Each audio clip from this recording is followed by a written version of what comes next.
Welcome back to Campus Conversations, the Shawnee Community College podcast. The conversation with Century Schools Superintendent Dr. Landon Sommer continues with Shawnee Community College President Dr. Tim Taylor. All right, so if you could redesign the education system from scratch, what's one thing you'd change about K-12 and higher ed? I think one of the biggest things that I would change in K-12, and I feel like higher ed, in some aspects, some components might be a little closer to that. You mentioned the welding. I think some areas like that are probably a little closer. But one of the things that I would love to see changed is how we assess students, how we view achievement, from a letter grade, an A, B, C, D. Like what is a C? Like what does that mean? To me, a C is average. To a lot of people, it's not. Right. And I heard the analogy one time, when you're learning how to ride a bike, you're going to fall off quite a few times before you learn how to ride a bike. Does that mean that you're failing at riding a bike if you ultimately learn how to ride that bike? And ideally, education would be the same. You're struggling with math. You didn't do well on this assignment. You got a 50, you got a 60, whatever the case might be. Come quiz time, come test time, come 2 months later, you have an aha moment and it's like, okay, you get this now. Should your grade reflect that? Even though you struggled to get there, you still got there. So I think basing it more on the competency-based assessments, the standards-based assessments, I would love to see a shift towards that in K-12 schooling. Because and I didn't pay him, folks. so many parents, and we all grew up with it. The traditional letter grade is just ingrained in our minds. Like the shift would be, there'd be some pushback, and I think it'd be a lot to overcome. But I think if people could really see standards-based grading in action, competency-based assessments in action, I think they would definitely be a lot more in favor of it. Because if you tell me a kid is proficient at 3 out of these 7 standards and is kind of approaching 2 of the 7 and just not getting a couple of the standards, that means a whole lot more to me than this kid got a C. Because I know exactly this is what my kid needs to get better at. This is what this student needs to work on. So that's probably the biggest change I would love to see. I'm with you. When I taught computer electronics, I implemented a competency-based system. To me, it didn't matter who wants a D, computer tech. Yeah. What's that mean? Or a C even. Right. I mean, so I put it into a competency-based format and look for mastery. Now you have to map it back to grades because of the laws and stuff, but to me, the grades are really meaningless. Did you master that technique? And the reason competency-based I like it is because you have behavior standards. Criteria that has to be met. And so if a student can go through and you can assess, you can actually identify really closely what criterion they missed. They may get 7 out of the 8 criterion, and you say, oh, well, you missed that one. And then you can really tailor their learning to that particular criterion. So go review this again and then come back and show me that you can do this. And to me, it's so much more effective in diagnosing where the learning is. Which really, if it can be done correctly, it accelerates the student's learning because they can master stuff much more faster than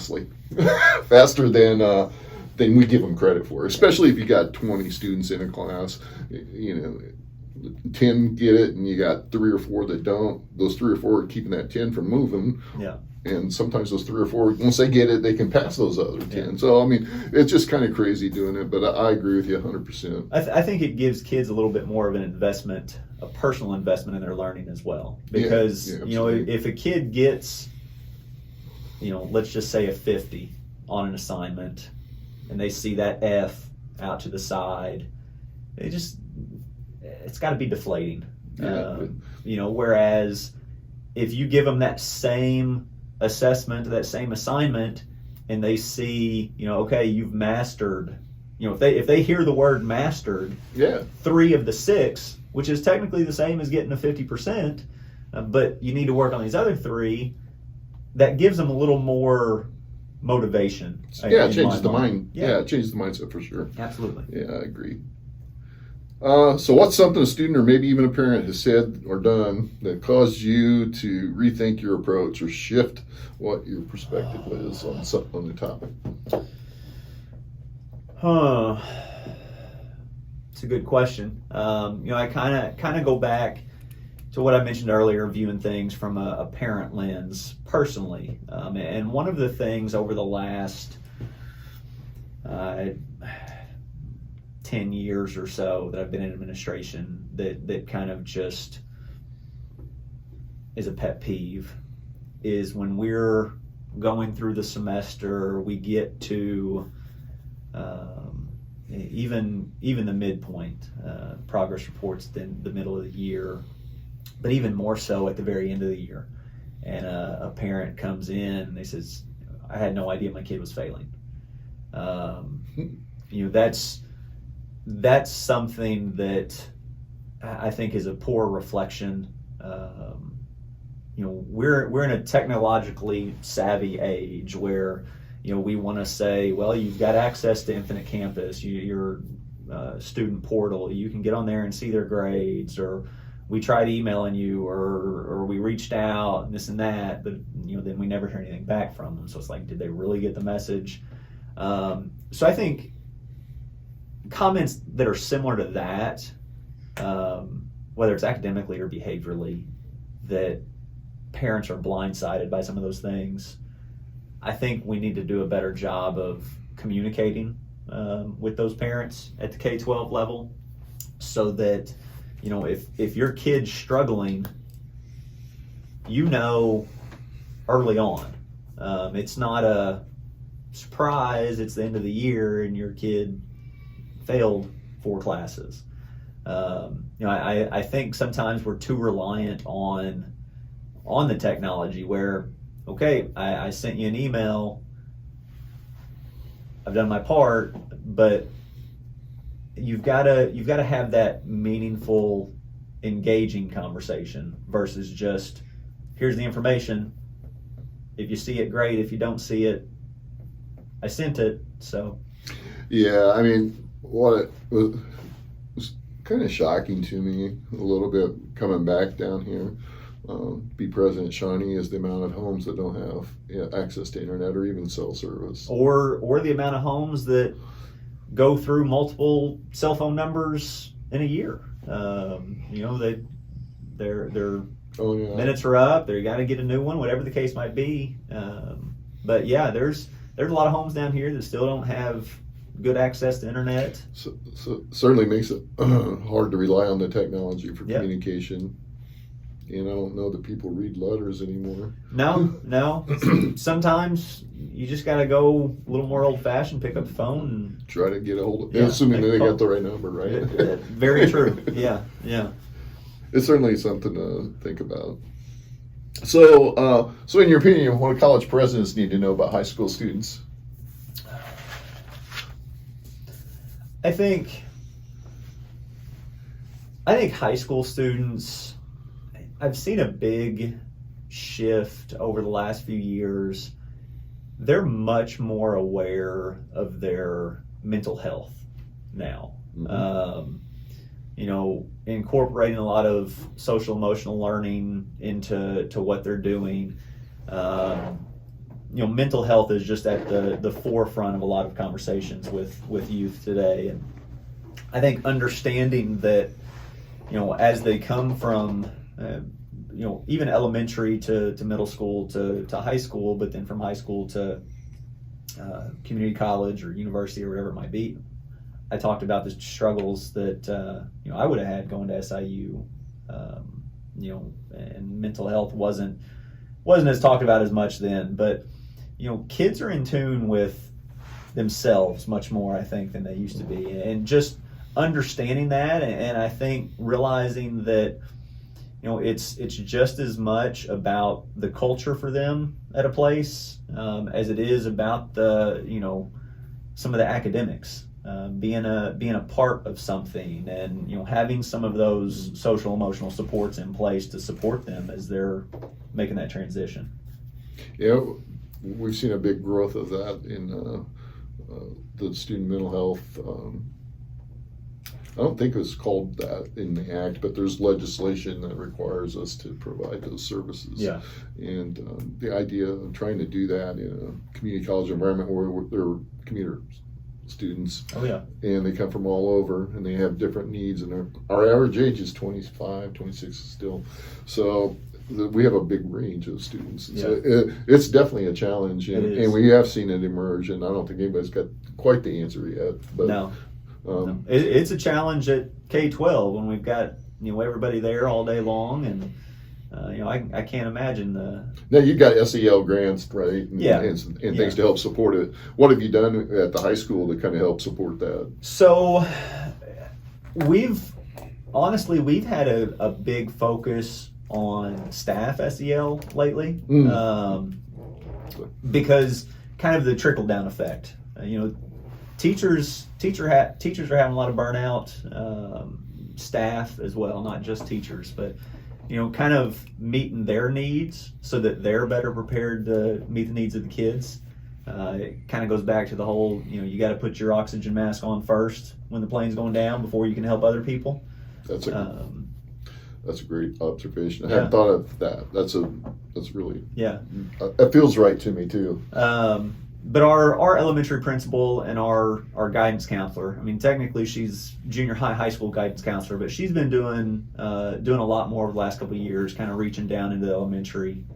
They've both been working with kind of through an SEL cohort with the Regional Office of Education and incorporating some activities, some age appropriate activities based on the communication we talked about earlier, social skills, and kind of some of that side of it. So some mini lessons here and there with the kids. Have you used any technology to support them from a tech side? So That'd be maybe age appropriate. we've been doing a kind of a social emotional survey. That all our students have access to a Chromebook. We're 1-to-1.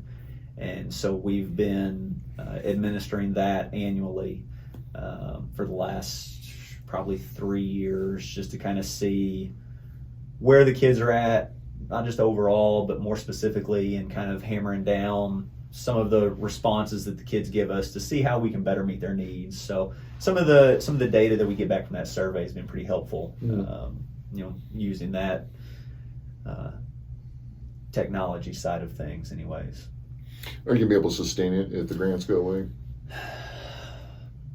Possibly. It's hard to make that call, It isn't is. It is. So switching from SEL to actually going back to the learning, what trends in student interest or learning behaviors have you seen in the K-12 environment that could impact their higher ed careers? So I think the learning behaviors, students are a lot more concerned with how can this help me now? How can this have an immediate impact? And I think with that, there's been an increase in more of the certificate-based focus. If a kid can get a welding certificate and go straight to work, I think they're more focused on those career-based opportunities, the personalization of it to an extent. But at the same time, I think they want that flexibility. And I've seen a little bit more of that since COVID even, when they did have the flexibility to work on things when they wanted and where they wanted. And where have you heard that before, Kevin? I've been preaching this. Yeah. And we've got the increase in technology that has made that easier and more accessible, and they want to be able to do things on their time, and I think to an extent community colleges offer that a little bit with night classes, with summer classes, with different things, but kids just aren't as, I'm going to sit in my chair and hear this lecture and go home and do my assignment tonight and turn it in tomorrow as they used to be. And I think part of that has to do with the way the internet has evolved and the transition in other industries like the music, the movie industry. I mean, kids like to be entertained. Yeah.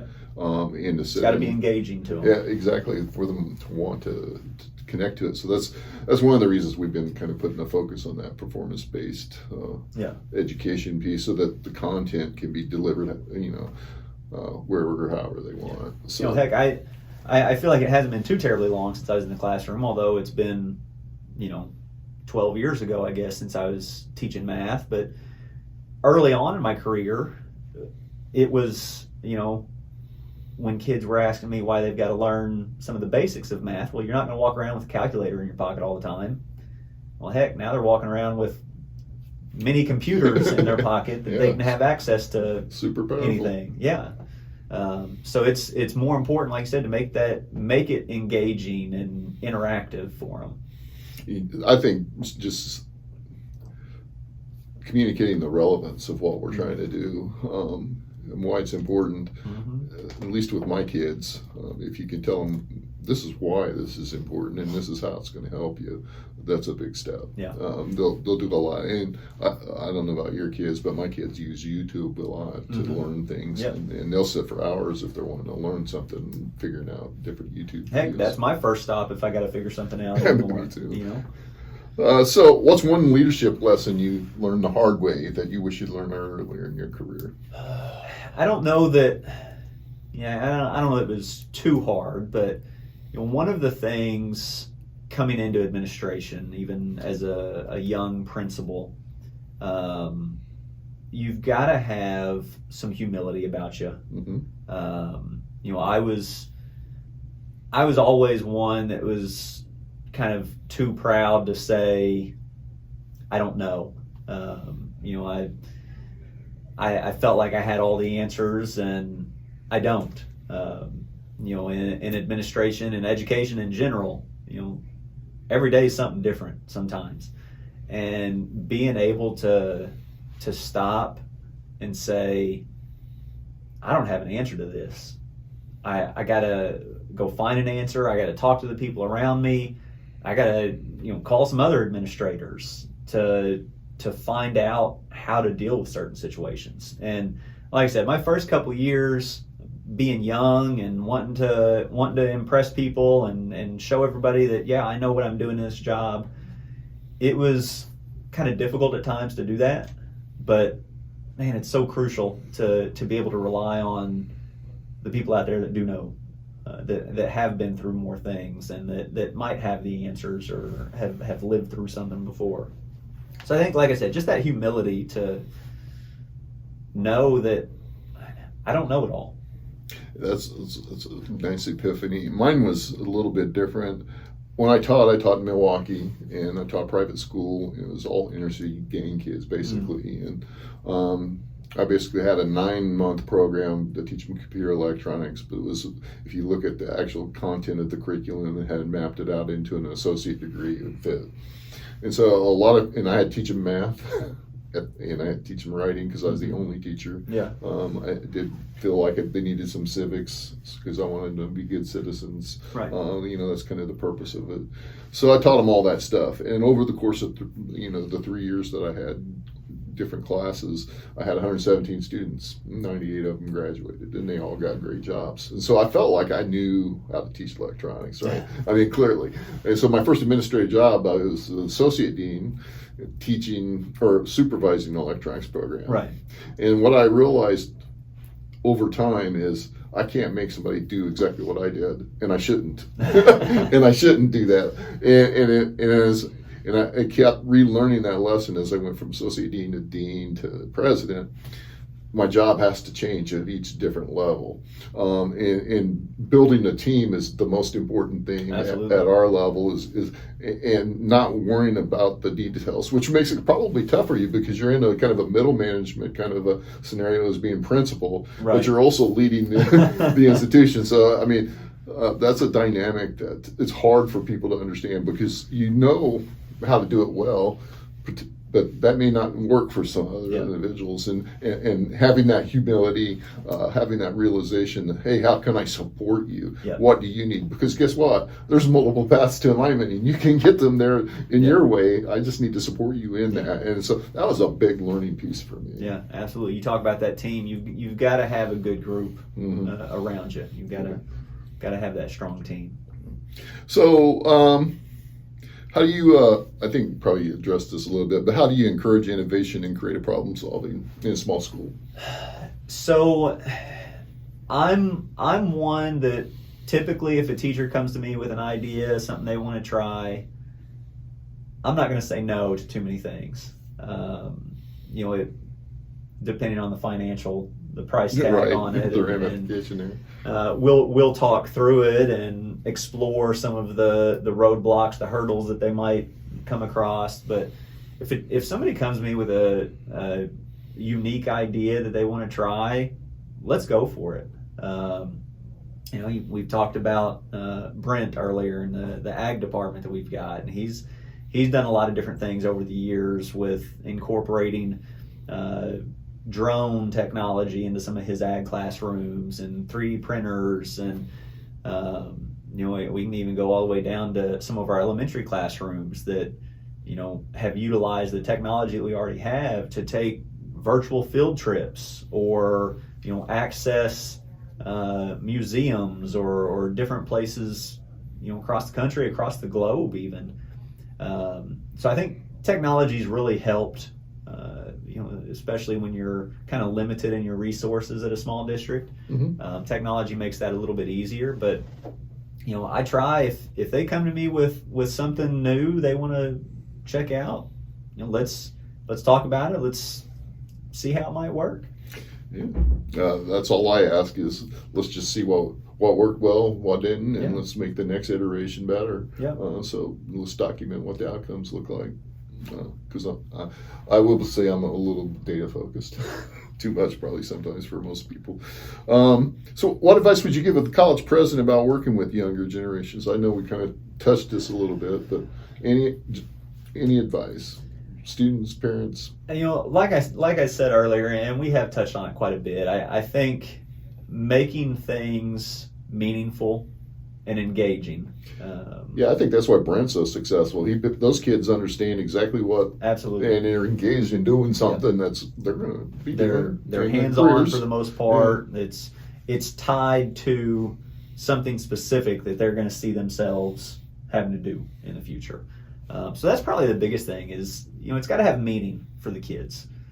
Whether it is that history class that they might not want to take, or the math class, or even the welding, going back to the welding that they are interested in. Like, why or how is that going to directly impact you now and in the future? So just the meaning behind things. Yeah, goes back to making it relevant, right? Absolutely. So what's the most unexpected or unusual challenge you've encountered as a superintendent? I think I'm going to take the answer that's probably right there on the T for me and say COVID. That was a wild time. That was definitely not something that I saw impacting us the way it did. In fact, kind of funny that Thursday, it might have been a Friday. I think I'd actually taken a personal day to stay home and watch the NCAA tournament. The day before, that Thursday afternoon, I had just had an assembly with the students because you were starting to hear more about COVID, but it wasn't right here yet. And so I had an assembly with them, basically assuring them, it's not directly impacting us right now. There's nothing to be concerned about. We're we're still full go. Like we're all good. I think I'd even sent a letter home to families. And then that Friday afternoon, I'm on a webinar and the word gets out that we're closing down for the year. Right after I had put out a message that, hey, we're not impacted by this. And just that whole shift in a matter of days to figure out how are we going to meet the needs of these kids, the families, when we can't be with them, when we can't have them in the building. And so, I think back to the elementary principal and myself and our kitchen staff bagging up lunches every day. And we've got our gloves on, we've got our masks on, and I'm driving our activity bus around from house to house, delivering meals and delivering packets at the time. We scrambled to get some packets together before we shifted to Google Classroom primarily and everything online. But even that was a challenge because we talked about the internet access earlier and how it can be kind of challenging. But we deliver meals. Elementary principal would change gloves, put new ones on. It's like, holy cow, this is. I mean, at the time, that's what we had to do. We were figuring out, but looking back on it, that was wild. And that's really the only way I can describe it. It was just a wild time. Yeah, for me, of course, all the colleges experience this. But what it did to me in reflection is it really re-energized me to realize the significance of that problem and how we all came together to work to solve that problem.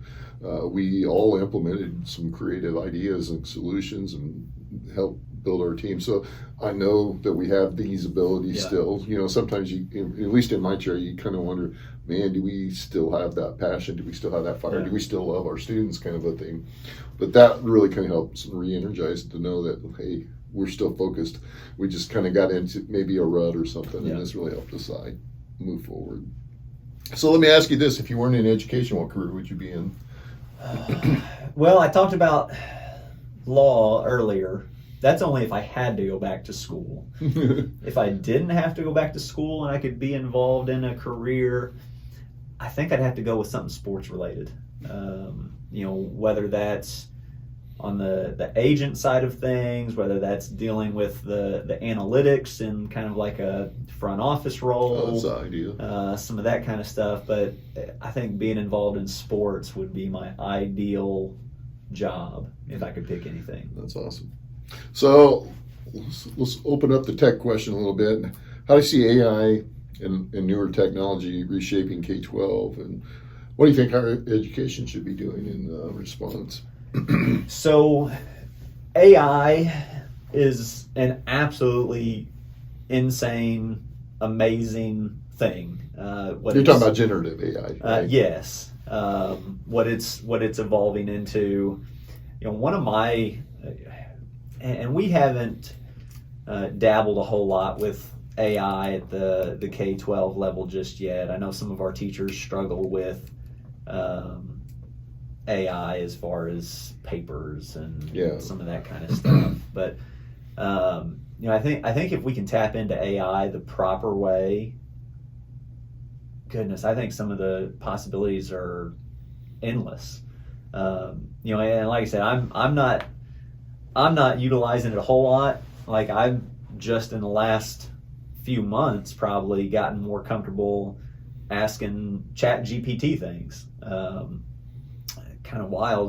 Last night my son got a gecko for Christmas, and apparently you don't know if they're male or female until a certain point. And my wife and I were talking about it last night. And it's like, oh, he's right here on the glass. I wonder if we can tell.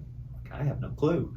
Let me take a picture and see if ChatGPT can tell us. And it was like, yep, that's a male because it has this, that, and the other. And like that's just surface level AI. Like, oh yeah, diving deeper kind of scares me, but also it's amazing what's out there that we haven't even tapped into. I'm sure at the community college level, the university level even, you guys are probably embracing a whole lot more than K-12.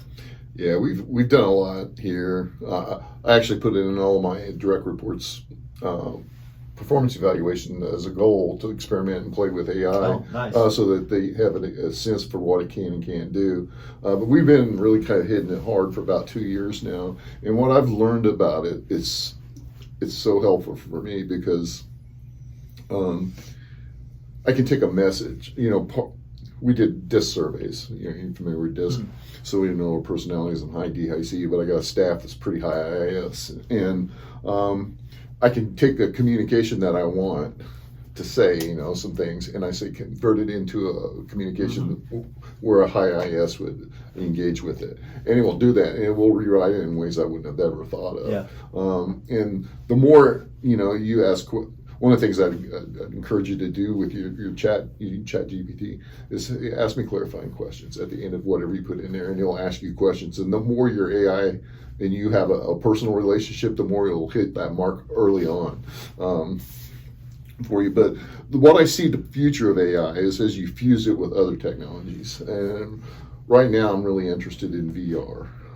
Virtual reality, because it creates immersion learning, because it can create a virtual environment where students can experiment and be part of it. But AI can help you individualize that. So if you talk about adaptive learning and how that works, I think it's a way that you can have that AI running analytics in the background as part of your LMS. And if a student has questions about the questions they ask, it can direct with faculty input into the different kinds of learning pieces. And so it gives me a lot of excitement, especially with the integration between that and VR and maybe AR or MR, but in really customizing our learning experiences for students and providing them the materials that they need or the resources they need in real time, and being able to do that is exciting. Yeah. Well, and earlier we talked about the personalized learning and competency based, and that's kind of tough to do when you've got one teacher in a class of 20, 25 kids, but tapping into some of those other tools,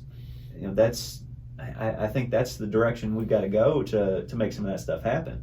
I think at the K-12 level, K-12 as an institution in general is more often than not kind of stuck in our ways. Same here. Yeah, and I think there's just, I don't know that it's fear of AI, but fear of AI from a sense that these kids are going to lose the ability to think for themselves, or they're going to, just completely copy some artificial thoughts, as their own. But, I think if we can learn how to incorporate that a little better, it opens up a lot of possibilities. I can certainly see the argument, but I could argue against that heavily. Personally, using it, I'll end up spending more time writing a particular piece, because I've been working on a book for a while for my effectiveness model at home. But I'll spend hours, have it rewrite, I'll evaluate, and it's the problem-solving pieces of it. Oh, that's not exactly right. Yeah. And what about this? And just being able to say, what about this? You make a case for and against, and it'll do that. Yeah. And then you can sit there and you're evaluating. Next thing I know, I got 4 hours in on a paragraph. Right. And so, well, I think when you're using it that way, and the clarifying questions that you talked about, and kind of having that dialogue, I guess, that back and forth, that's the proper way to use it versus, I think some of our kids, some of our staff are just still at the surface level where it's like, hey, write me a 3-page summary of To Kill a Mockingbird or something, and then here you go, teacher, that's my assignment. That's where the teacher needs to start. Go get an AI, write me a 3-page paper. Now evaluate and change this. And whether the student is actually writing it or not, that's not the material importance. The importance is thinking about it and solving those problems and being able to communicate with it. Yeah. That's how I'd argue it. I think that's how it's going to evolve out. And I'm afraid that if education, not just higher ed, but if education in general doesn't embrace that model, then higher education especially could be vulnerable to outside third-party influences. It sounds like that's something we'll definitely have to explore a little more seriously. I thought about actually putting a free class out there for communities to come use it, because I've been using it heavily. Kevin as well. I mean, we do a lot of it now. I would love to be able to get our English teachers in. And I told our faculty, give me a test. Give me an E your test, I bet I'll pass it with an A. There's nothing you can do to bulletproof this from AI. So you need to learn to embrace it, in my mind. And figure out how to use it for good. Right. But I think the fusion between that and the virtual reality immersion learning piece is potentially very, very powerful, and it will help us get this education out of an industrial age model into a real tech oriented model, which is the society that we normally live in. So let's fast forward 20 years. All right, what do you think K-12 education will look like? Districts like Century, and what roles will colleges play? Well, 20 years from now, hopefully we have all embraced the AI side of things. And, as far as K-12 and then higher ed, I think I just see that collaboration continuing to grow and almost kind of, in a sense, transforming more into a K-14 system. Just working more closely together. And kind of not being one system, but being much more closely linked. I think 20 years ago when I was in high school, and there was a connection with the college, obviously, but I think there's a much more closely knit connection now, and I think that's just going to continue to grow over the next 20. I look and I think about it, and there's really two potential futures, especially if the bandwidth issues get solved, particularly in the rural area.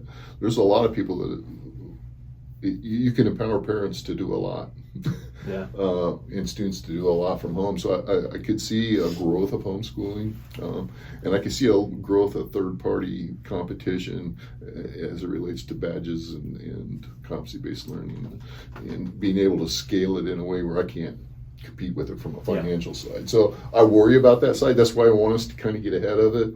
But if we can do it right, and we can integrate it in virtual space, and we can share it, and if we can figure out ways to integrate shared experiences in real time together in a virtual environment, I think there's power there. There's a power there that really could shape the way learning happens in the future. I doubt that I'll be alive. I definitely won't be working. But I mean, I hope that I'm right about that. Right. When you say 20 years, I'm thinking retirement. TRS. I won't be out for long, but I'll be out. Let's call them, see where I'm at. All right. So, what keeps you hopeful and excited about the future of education? I think it's come up a lot in our conversation today. Kind of the whole theme of that. Individualized education, in a sense. I feel like it has trended more towards that lately, where we've become a lot more focused on the whole child versus just reading, writing, and arithmetic. Right. We've got to meet all of their needs. Hold on to that. That's our advantage. Yeah, absolutely. Over the last couple of years, I've kind of gone back to a quote. I believe it's attributed to Teddy Roosevelt. They've got to know that you care before they care what you know. We've got to make those connections, and that's become a bigger focus over the last few years. Not that I didn't have connections with my teachers and they didn't care about me as a whole person, because they did. But at the same time, I think it's trending more towards we're teaching you everything. We're worried about the entire you, and not just, like I said, the reading, writing, and arithmetic.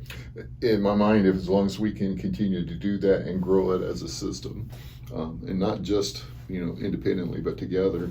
That gives us the competitive advantage over anybody else that's trying to use this tech, is because they're not going to, at least initially, focus on that whole person, I don't think. Yeah, I'd be surprised if they do anyway. So 6 words or less. You're doing a high school graduation final message. What would they be? 6 words. 6 words. Let me count here. I would say, find what you love in life.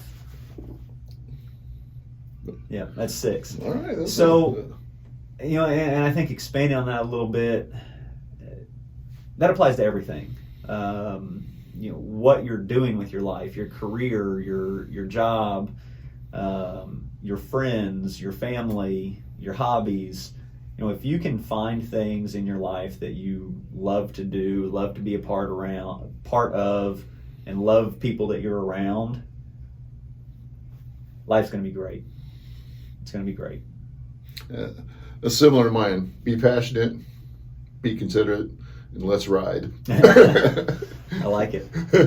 All right, brother, anything else you want to add? Oh, I don't think so. We've covered a lot. Thanks for being on. If there's any questions that the viewers would like to ask, please submit them to us, and I'll get them out to Landon, and we'll get the answers posted to you. Landon, thank you for joining us. Appreciate you having me. Take care, everybody.